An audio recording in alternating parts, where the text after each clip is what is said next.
Lindau Chicomo had always believed in hard work and fairness. At 32, she had built a respectable career as an architect in Harare, proud of every project she completed. Yet nothing could prepare her for the news that came on a quiet Tuesday morning. Both her parents had passed away. The shock was heavy, but what followed left her feeling even more unsettled. When the family lawyer called with the inheritance details, Lindau's heart sank. Her brother, Tafadzwa, was handed their parents' $1.4 million luxury mansion in the city.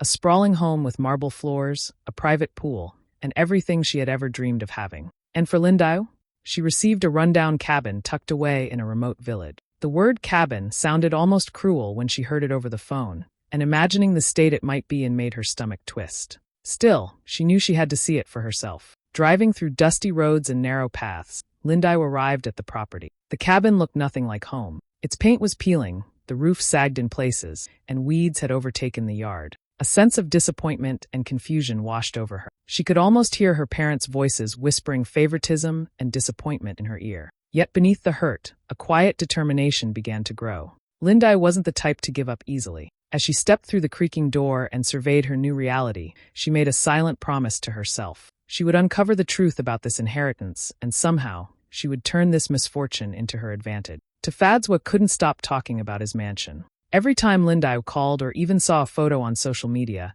he made sure to mention the marble floors, the home theater, the pool, and the sprawling garden. "It's everything Mom and Dad ever dreamed for me," he boasted, his voice dripping with pride. Lindau felt a pang in her chest. It wasn't just the wealth, it was the way their parents had always made it clear who their favorite was. While trying to tidy the cabin, Lindau stumbled upon a small stack of old letters tucked behind a loose floorboard. Curious, she began to read. One after another, they revealed a truth she had long suspected. Her mother had always adored Tafadzwa, praising him for qualities Lindau had never possessed. There were notes celebrating his achievements, letters showing trust and guidance for his future, while hers were barely acknowledged. Her mother had written about her dreams for Tafadzwa to inherit the family estate, never mentioning Lindau in the same way. The sting of favoritism hit her hard, a cold reminder of her childhood, being overlooked, unheard, and constantly compared. Yet as Lindau sat in the quiet cabin, letting the disappointment wash over her, she also felt something else stirring. Bitterness bubbled at first,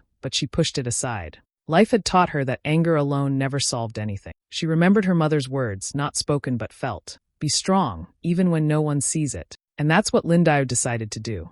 Instead of letting Tafadzwa's arrogance and their parents' favoritism crush her, she would quietly focus on what she could control. The cabin, broken as it was, suddenly seemed less like a punishment and more like a challenge. As she examined the floorboards, the dusty shelves, and the hidden nooks, Lindau felt a flicker of curiosity. What if there was more to this inheritance than what met the eye? Maybe the cabin held secrets, something her parents had left her that Tafadzwa would never notice. The thought made her pulse quicken. For the first time since receiving the news, she felt a spark of hope mixed with determination. She took a deep breath and whispered to herself, "I may have been overlooked, but that doesn't mean I'm powerless. There's a reason this is mine, and I'll find it."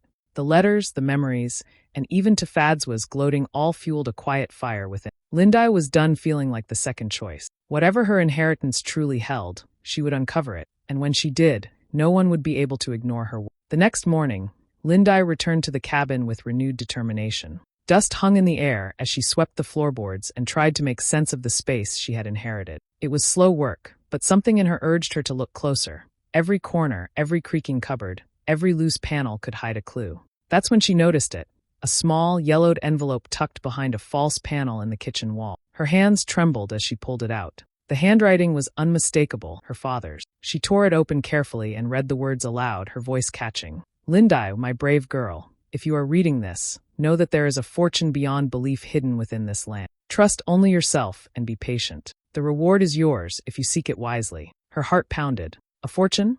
Hidden? Could this really be true, or was it some cruel joke? She looked around the cabin, at the cracked walls and broken windows, and couldn't imagine any wealth hiding here. But her father's words carried weight. He had always been meticulous, secretive, and honest. Something told her this letter was real. Lindau wasted no time. She dug out the property documents her parents had kept in a dusty filing cabinet, comparing old deeds, maps, and records. She even found boxes of family archives in the attic, filled with papers, photographs, and notes. Each piece seemed mundane at first, but she had the nagging feeling that something important was buried within them. Days passed as she cross-referenced land surveys and studied old letters, her curiosity growing with every discovery. When she called Thelani, her trusted friend and lawyer, to share the letter, he listened carefully, concern etched on his face. "Lindai, I know your father loved you, but be careful. Tefadzwa might be clever. He could have set this up to distract you or even trick you into revealing something valuable. Don't rush, plan every move." His words made her pause, but also sharpened her focus.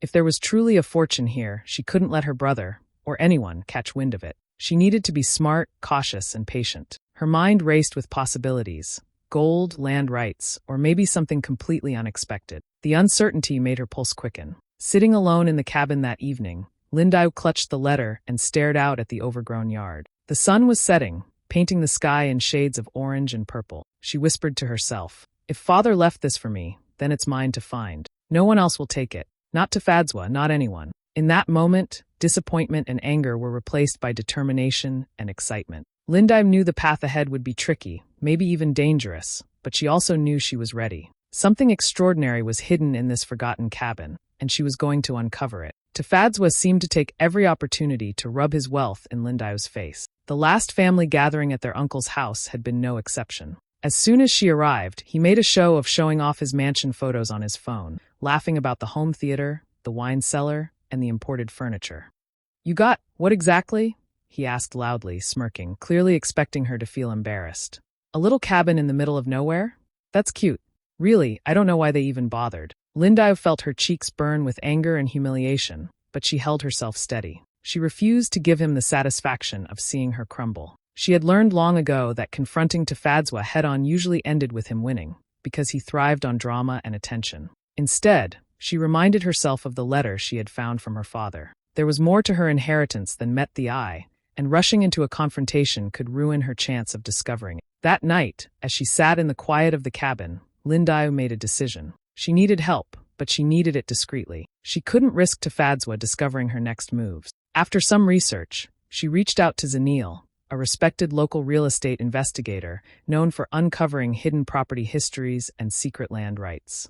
Zanil agreed to help without asking questions, impressed by Lindau's calm determination. Over the following days, Zanil combed through public records, old land deeds, and archives connected to the cabin's property. She checked old maps, historical documents, and even spoke to local elders who had knowledge about the land decades ago. Meanwhile, Lindau kept up the appearance of simply trying to restore the rundown cabin, sweeping floors and repairing broken boards, so Tefadzwa would think she had given up or lacked ambition. The tension between the siblings grew, even from afar. Tefadzwa continued to flaunt his wealth publicly, confident that Lindau's inheritance was worthless. Yet, beneath Lindau's calm exterior, excitement bubbled. She was slowly piecing together the story of the land, and every discovery made her heart race. There was a hidden value here, she could feel it, and the thought of finally proving Tefadzwa wrong fueled her determination. Lindau realized something important. This was no longer just about money. It was about proving her worth, about showing that intelligence, patience, and strategy mattered more than arrogance and favoritism.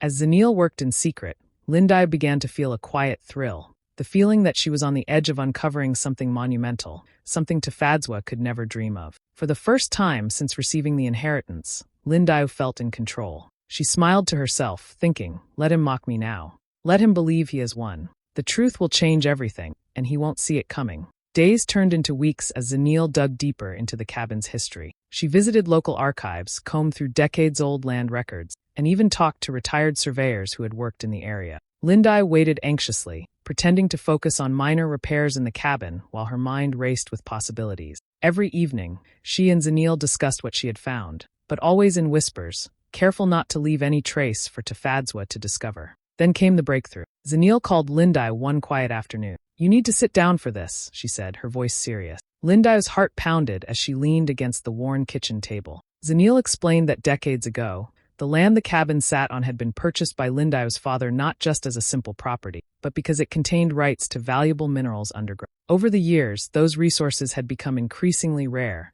and experts now estimated their worth at more than $600 million. Lindau blinked, struggling to take it in. Her eyes scanned the cabin, the peeling paint, the sagging roof, and the overgrown yard. How could this unremarkable place, this tiny, broken cabin she had almost dismissed, sit on top of something so enormous? The irony made her lips twitch with a mixture of disbelief and amusement. For years, Tefadzwa had mocked her, assuming she had inherited nothing of value, never suspecting the real treasure lay right under her feet. But along with excitement came caution. Lindy knew she couldn't tell anyone, not even friends or distant relatives. If Tefadzwa got even a hint of this, he would move immediately to take control, confident that he could bully or outsmart her. The stakes had suddenly become much higher, and every step from now on needed to be calculated. Sitting alone in the cabin that evening, Lindy let herself imagine what this fortune could mean, not for indulgence, but for power, security, and the chance to create something meaningful. She thought about the communities in rural Zimbabwe, the girls who never had access to proper education, and the families struggling to find decent homes. The potential to change lives made her heart swell with purpose. A quiet determination settled over her. She would protect this secret at all costs. Tefadzwa might be arrogant and impulsive, but she had patience, intelligence, and the advantage of knowing the truth first. Slowly, a smile formed on her face. The cabin was no longer just an inheritance to tolerate. It was the key to her future, a future she would shape on her own terms. And in that moment, Lindy made a promise to herself. She would unlock the fortune, not with recklessness or pride, but with strategy, patience, and foresight. Tefadzwa had no idea what was coming. After discovering the hidden fortune beneath her cabin, Lindy knew she couldn't act recklessly. This wasn't just about proving her worth to Tefadzwa anymore. It was about securing something life-changing. She needed a plan, one that would protect her legally and financially, ensuring that no one could take the fortune from her. She reached out to Advocate Kojo, a lawyer she had heard of through professional circles. Kojo had a reputation for handling complex inheritance and corporate cases, someone who could untangle legal knots and protect clients from underhanded family disputes. When she met him in his office, she felt a sense of relief. Kojo listened carefully as she explained the situation, taking notes and asking precise questions. His calm confidence gave her hope. Lindy, this is not just a simple property issue, he said. You're sitting on a fortune, and we need to make sure it is legally untouchable before anyone else even suspects it. Kojo guided Lindy through the process of officially transferring the mineral rights into her name. They meticulously reviewed land deeds, historical documents, and property records, ensuring every clause and detail was airtight. Each signature, each notarized paper, was another layer of protection. Lindy felt a mix of nervousness and excitement. One wrong step could alert Tefadzwa or give him a chance to interfere. But she trusted Kojo's expertise completely. While Kojo handled the legal side, Lindy quietly mapped out her financial strategy. She thought about discreet investments, secure accounts, and ways to use the fortune responsibly without drawing attention. The idea of public scrutiny made her cautious. Tefadzwa was unpredictable, and she knew he would jump at any hint of advantage. Every phone call, every email, every meeting was carefully monitored in private. Even in the quiet of the cabin, Lindy's mind was racing. She imagined Tefadzwa bragging about his mansion, confident that she had nothing, completely unaware that the real power lay under her feet. A thrill ran through her at the thought of the day when she would reveal the truth. But that day wasn't today. Patience was now her greatest weapon.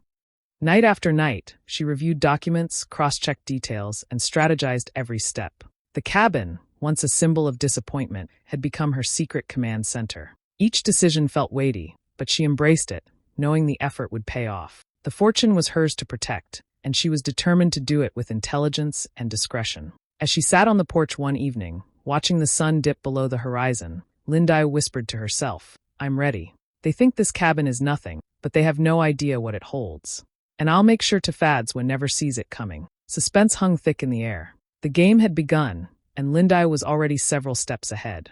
Tefadzwa had grown restless. He had spent months flaunting his mansion, confident that Lindy had inherited nothing of value. But when he noticed her spending unusual time at the cabin and making discreet calls, his curiosity and arrogance kicked in. He assumed that maybe, just maybe, there was something worth grabbing. Without warning, Tefadzwa sent a team of surveyors and lawyers to stake claims on parts of the cabin's land, insisting it was poorly maintained and therefore a neglected property. He thought it would be a simple, quick takeover. When Lindy received the notice, she didn't panic. She had spent months with Advocate Kojo, preparing every legal safeguard and officially transferring the mineral rights into her name. She calmly refused Tefadzwa's claim, sending back carefully worded letters outlining her rights and the legality of her ownership. Tefadzwa, used to getting what he wanted, was furious. He escalated the matter by hiring aggressive lawyers known for intimidating opponents. They sent formal letters, made veiled threats, and even tried to pressure local authorities into siding with him. But they had underestimated Lindy. She didn't just have legal backing, she had knowledge of the real value beneath the cabin, a secret Tefadzwa couldn't even imagine. The tension escalated when the matter reached the courtroom. Reporters caught wind of the dispute, and suddenly, the sleepy rural cabin became a hot topic in local news. Neighbors whispered about the siblings' feud, and the city media painted Tefadzwa as the wealthy brother bullying his sister. Lindayu, however, remained calm and composed, sitting quietly with Kojo as her advocate, reviewing documents and evidence. On the first day of the hearing, Tefadzwa entered the courtroom with confidence, dressed impeccably and brimming with arrogance. Lindayu, in contrast, appeared modest but resolute, radiating a quiet strength that drew the attention of everyone present. The contrast between them was striking, and it was clear that this wasn't just a legal battle, it was a clash of character and intellect. As the lawyers argued, Lindayu observed carefully, letting Kojo counter every point with precision. Tefadzwa tried to intimidate her with smirks, sharp comments, and manipulative tactics, but she refused to react. Every time he attempted to undermine her, she stayed calm, knowing that the truth, her father's foresight, and the hidden fortune, was her ultimate weapon. By the end of the first session, it was clear that Lindayu wasn't just defending her inheritance, she was reclaiming her power. The courtroom had become the stage where patience, preparation, and intelligence would triumph over arrogance and entitlement. And while Tefadzwa believed he had the upper hand, the real battle had only just begun. The courtroom was packed, every seat filled with curious neighbors, reporters, and a few distant relatives who had heard whispers about the inheritance dispute. Tefadzwa entered confidently, wearing his usual expensive suit and a smug smile, convinced that he would walk away with at least part of the land. Lindayu followed quietly, her posture calm and steady, sitting beside Advocate Kojo with a quiet determination that made her presence impossible to ignore. When it was her turn to speak, Lindayu rose. She felt the weight of the moment, but also a strange calm. This was more than a legal battle. It was the culmination of months of patience, research, and quiet strategy. Kojo guided her through the process, presenting every piece of evidence in careful order. First, the original land deeds proved her legal ownership. Then came the historical documents showing her father's careful planning. And finally, expert evaluations confirmed the mineral rights beneath the cabin were worth over $600 million. Tefadzwa's confident smile faltered as each piece of evidence was revealed. His lawyers whispered among themselves, flipping through the documents frantically, realizing that the case was far stronger than they had expected. Lindayu, on the other hand, stood poised, letting the truth speak louder than any words of pride or arrogance. When the judge reviewed the evidence and spoke, the room went silent. Based on the documents, deeds, and evaluations presented, this court confirms that Lindayu Chikomo has exclusive legal ownership of the property and the mineral rights beneath it. Any claims by Tefadzwa Chikomo are hereby dismissed. The courtroom seemed to hold its breath. Tefadzwa's face went pale, disbelief flashing in his eyes. He opened his mouth, but no words came. The smugness, the arrogance, the gloating, all of it had crumbled in an instant. Lindayu felt a surge of relief and quiet satisfaction, but she didn't gloat. Instead, she allowed the law to speak for her, knowing the victory was absolute and final. As the proceedings continued, Kojo explained how the documents and her father's letters revealed a hidden intention. Lindayu had always been meant to inherit the real wealth, the fortune that Tefadzwa had never suspected. Her parents' careful planning, once hidden behind layers of secrecy, had finally come to light. Every overlooked moment of her childhood, every act of favoritism toward Tefadzwa, suddenly made sense. It wasn't a slight. It was a test of patience and perseverance, and Lindayu had passed. When the judge adjourned the court, Lindayu walked out with a quiet pride. She hadn't just won a fortune. She had uncovered her parents' intentions, affirmed her worth, and proven that intelligence, patience, and resilience mattered far more than arrogance or entitlement. Tefadzwa followed behind, humbled, defeated, and forced to face the reality that he had underestimated his sister in every way. In that moment, the cabin no longer felt like a forgotten property. It was a symbol of her perseverance, a secret treasure she had uncovered through courage, wit, and patience, a fortune she would now protect and use wisely. After the court's verdict, Tefadzwa's world seemed to collapse around him. The confidence he had carried like armor for years was gone, replaced by shock and embarrassment. Reporters outside the courthouse snapped photos and whispered about the sibling feud, capturing every detail of his stunned expression. Social media was already buzzing with news. The brother who had flaunted his wealth was defeated by the sister he had always underestimated. Tefadzwa tried to argue with his lawyers, demanding a chance to appeal, but Kojo had anticipated this. Every legal loophole had been sealed, every document verified. There was no way for him to challenge the court's decision. His public image, built on arrogance and pride, was crumbling, and he had no one to blame but himself. Lindau, however, remained calm. She didn't gloat, didn't shout, and didn't need to make a scene. She walked out of the courthouse with quiet dignity, her shoulders straight and her head held high. Every glance from the media, every whisper from onlookers, reinforced her victory, yet she let the law do all the talking. To Fadswa's humiliation was complete, but it had not been her doing. It had been his own arrogance, meeting the limits of fairness and truth. As they left the courthouse, Lindau thought about all the moments that had led to this point. The letters she had found, the months of investigation with Zanil, the careful legal planning with Kojo. Everything had required patience, intelligence, and restraint. She realized that her victory was not just about the fortune beneath the cabin. It was proof of her perseverance, her ability to stay composed under pressure, and her refusal to let favoritism or arrogance define her life. Fadswa's gaze followed her as she walked, filled with disbelief and the bitter taste of defeat. He had mocked her, ignored her, and assumed she was powerless, but now he could see the truth. Lindau had always been the one with the foresight, strategy, and resilience to claim what was rightfully hers. Even in her triumph, Lindau felt a quiet empathy. She could have crushed him completely, exposed every mistake publicly, or gloatingly flaunted her fortune. But she chose not to. Her victory was about justice, not revenge. By letting the law speak, she had not only protected herself and her inheritance, but also demonstrated a strength far greater than any amount of wealth could buy. Walking back to the cabin that afternoon, she looked at it with new eyes. What had once been a symbol of disappointment was now a monument to her intelligence, patience, and courage. Fadswa's humiliation would fade in time, but the lessons she had learned and the dignity she had preserved would stay with her forever. In that moment, Lindau felt a deep, unshakable satisfaction. Proof that true power lies not in arrogance or entitlement, but in patience, wisdom, and the ability to rise above. With the court's verdict behind her and the fortune officially in her name, Lindau finally allowed herself to dream freely. She knew she didn't want to spend the money on empty luxuries or showy displays. Instead, she focused on projects that could make a real difference. A significant portion of her $600 million fortune went into funding women's education, scholarships for rural girls who had never had the chance to attend school, and programs that provided mentorship and training. She also invested in sustainable housing projects, building safe, eco-friendly homes for families in villages much like the one where her cabin stood. Despite her new wealth, Lindau didn't forget where she came from. She purchased a beautiful new home in Harare, comfortable and modern, yet she left the old cabin untouched.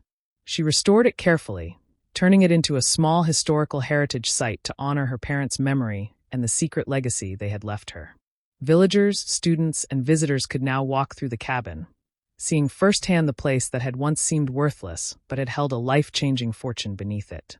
Lindau's life had changed in ways she had never imagined, yet she remained humble, grounded, and purposeful. She had proven that wealth is not only measured in money, but also in patience, intelligence, and the courage to rise above challenges. As she stood on the porch of her new home one evening, watching the sun set over the Harare skyline, she smiled. The cabin, the fortune, and the battles with Fadswa were all part of a journey that had strengthened her, tested her, and ultimately empowered her. Lindau knew that true wealth lay in wisdom, foresight, and the determination to create a legacy that could change lives. And she was just getting started.